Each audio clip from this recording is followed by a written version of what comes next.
everyone, Sophia here from My Great Challenger. Welcome back to my channel and another episode in my holiday baking series for 2022.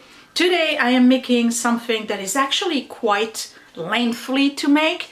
I'm not going to say it's particularly difficult, but it does take pretty much the entire day, if not 2 days, to make if you do it the right way. And I'm talking about Kouglof. So what is a Kouglof? A Kouglof is a Austrian cake, kind of like a brioche. It's more of a bread to me than a cake, and it's dating back to probably the 1600s, and it was imported from Austria to France. It's now become, since the time of Marie-Antoinette, the specialty of the Alsace region, which is basically the last county before you enter Germany in France. It was Marie Antoinette's favorite cake, and it's rumored that on the very infamous day where all of the protesters and the revolutionaries went to the gates of Versailles demanding bread, and there was no bread left over, Marie Antoinette looked behind her on the table and saw that her favorite cake, Kouglof, was still available, and she said she didn't mean to be an idiot. She just meant the Kouglof. So that is the rumor. It was an absolute favorite. If you remember, Marie Antoinette was initially from Austria. I believe that she was married to Louis XVI around the age of 14 or 15, something like that.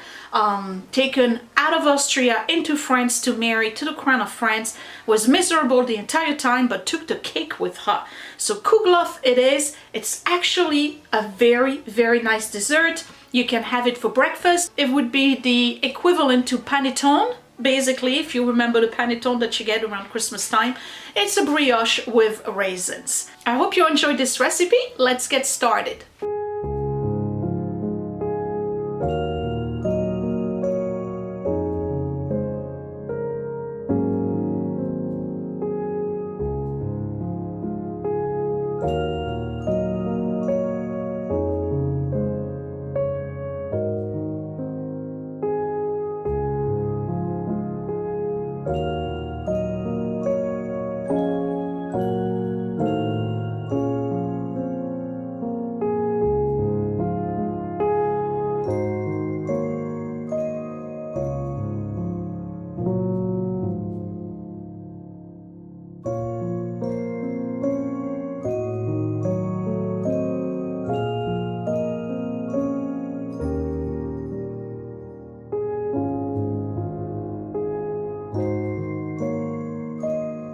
And here are all the ingredients you need to make a Kouglof brioche or bread. So we're going to start with the flour.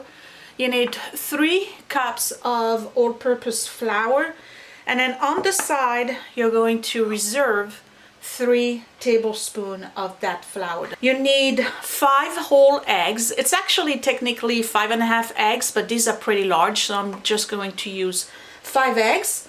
A half a tablespoon of salt, 4 teaspoons of whole milk, and this is going to be warmed up for the leavening powder and the dough starter. You need 6 grams of instant yeast, and I use this brand right here. It's actually 7 grams, don't worry about it, not an issue. And 8.5 ounces of softened butter. So this is basically 2 sticks and about 2 tablespoons, and I'm going to leave that at room temperature. It has to be softened, not melted, but soft.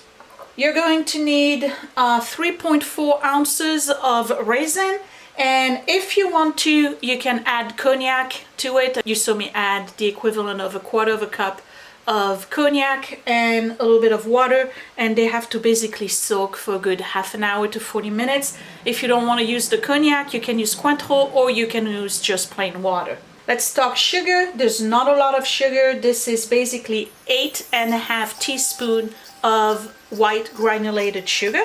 That's the equivalent of 40 grams. Are you ready? Let's start the dough.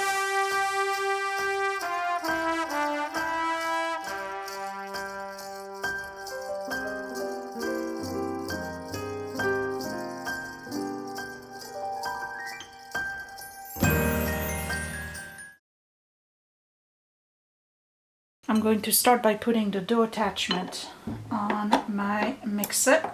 There we go. One of the secrets of this recipe is to actually start with sifted flour. You don't want your flour to be clumpy. And this is what I'm going to do. I'm going to sift my flour. Takes a while, but that's all right. It's worth the wait for a good cake. So I have 3 cups of flour that has been sifted. I'm going to add my salt and my sugar, and then my 5 eggs.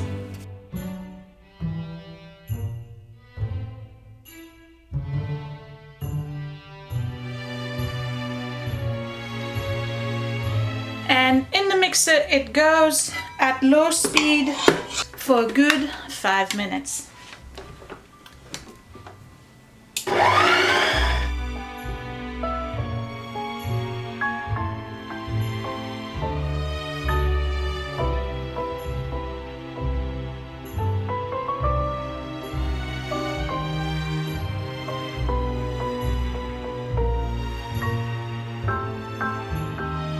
And in my warm milk, I'm going to add my yeast.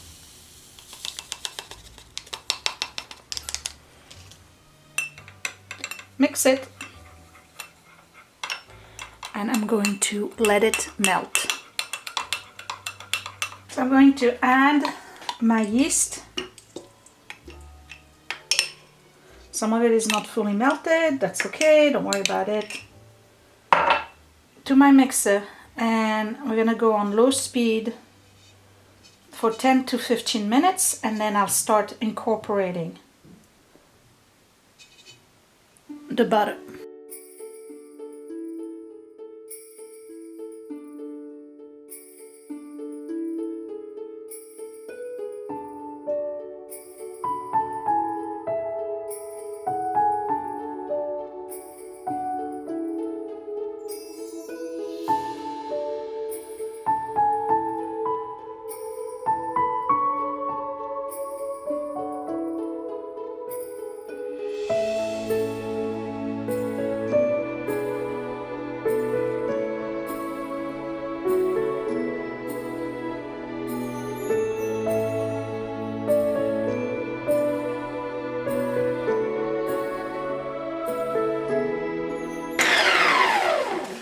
And what you want to do here is continue mixing it.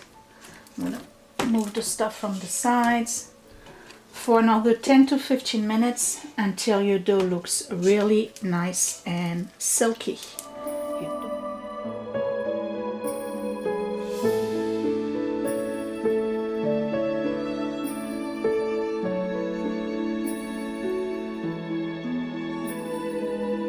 So I'm going to take a large bowl, and what I'm going to do is butter the bowl, because this dough is very sticky, by the way.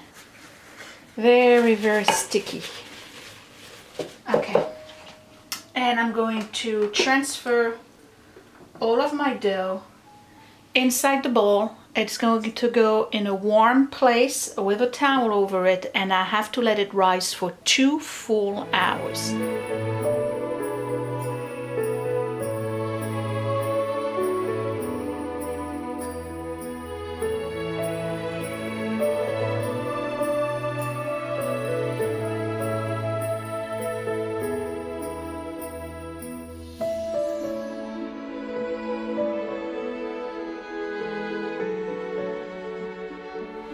So here's my dough, and for me a warm place is actually my boiler room. So I'm going to take it to the boiler room downstairs, cover it, and 2 hours it should rise, and then we'll keep working on it and add the raisins.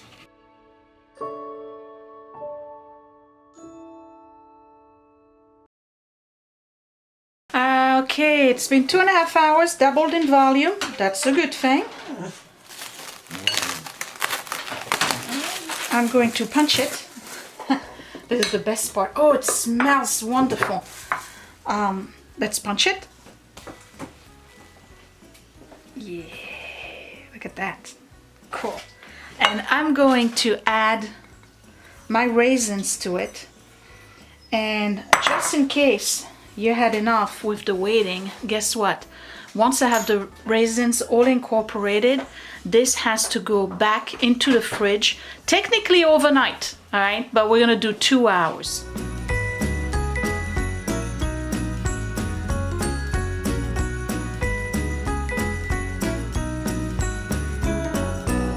Okay, cover it back up and it goes in the fridge.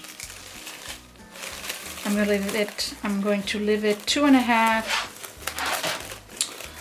3 hours depending. I got other things I need to do so I can forget about it. But again, the longer in the fridge the better. It can stay overnight. And it's getting dark.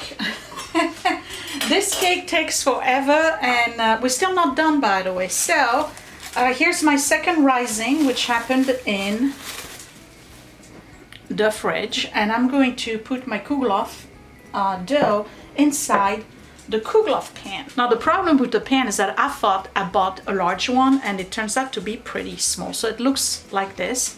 I'm going to put some dough in there, and then the rest I'm going to do in a regular whatchamacallit,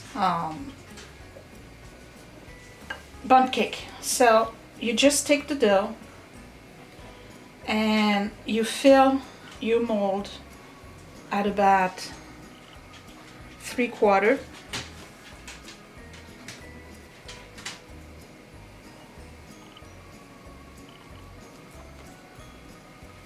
Like this. And I seriously buttered my mold, you saw that, right? And guess what we're doing with this? It is going back in the fridge for 2 more hours. That's how long it takes to make this particular cake. So what I'm going to do here with my leftover is that I'm going to make the leftover dough into a muffin pan. Because my Kouglof pan, again, my mold, is just too small. It is too small. And I had the hardest time finding it, by the way. I had to go online. So I'm just going to take little pieces of dough and I'm going to put them in there. And I'm essentially making small brioche. Don't mind the dog, he is drinking. And same thing, these gotta go in the fridge for 2 hours, and then I'll put them in the oven, and before we know it, I have mini Kougelhopfs.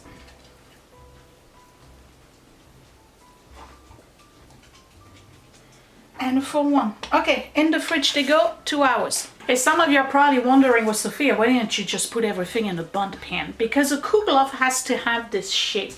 It can't be in a bundt pan, and the hole in the middle has to be much larger. It's one of those things, you know. It's you want to have the appropriate type of mold. So in the fridge they go for a good 2 hours. When I come back, we're putting them in the oven. In the middle of making dinner here, but I wanted to show you something.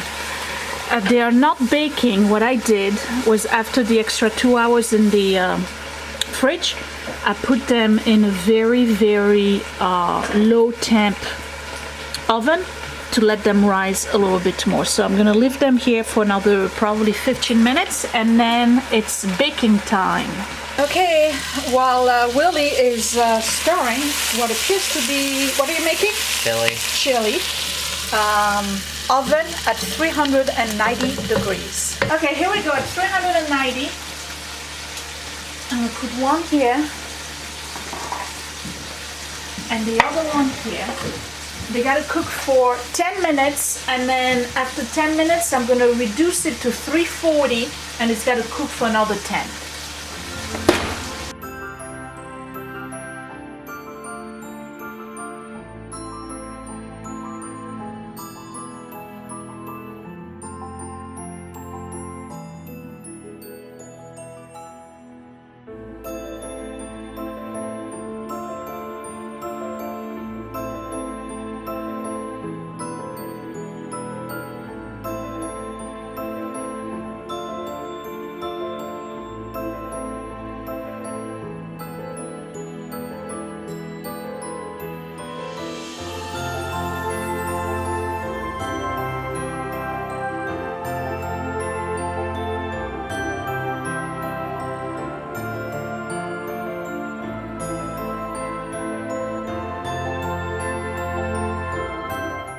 Behold.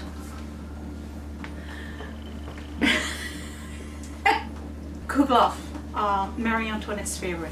It's a bread that's also a brioche. Let them eat this. Let them have cake.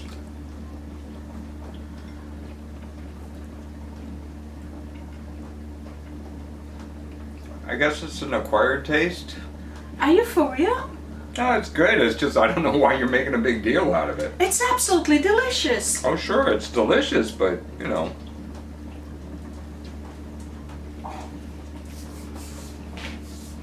I just don't. I don't know. It tastes like bread with cake. It is, because it's both a cake and a bread. There's yeast. Yeah. Spend the whole day rising this thing. Listen, it's good. No question. What grade are you giving it? I'll give it a 7 or an 8. Really? Yeah. Ed, you're gonna have a slice. Hold on. Guinea pig number 2.